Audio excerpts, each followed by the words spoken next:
Levator Scapulae Stretch. A great move for easing stiffness in the back and side of the neck, especially if you sit a lot or carry tension in your shoulders. How to do it. 1. Sit or stand tall with your spine upright. Relax your shoulders down and back. 2. Head movement. Turn your head about 45 degrees to the right, as if looking toward your armpit.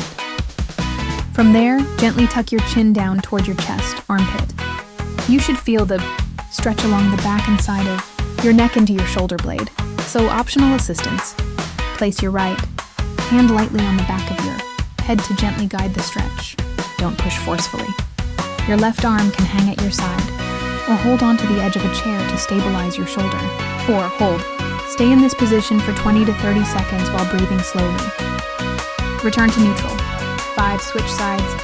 Repeat the same movement, turning your head 45 degrees left and tucking your chin. Keep your shoulders relaxed and down. Don't let them shrug. Avoid forcing your neck. This stretch should feel gentle but deep. Perform 2 to 3 repetitions per side. Thanks for watching.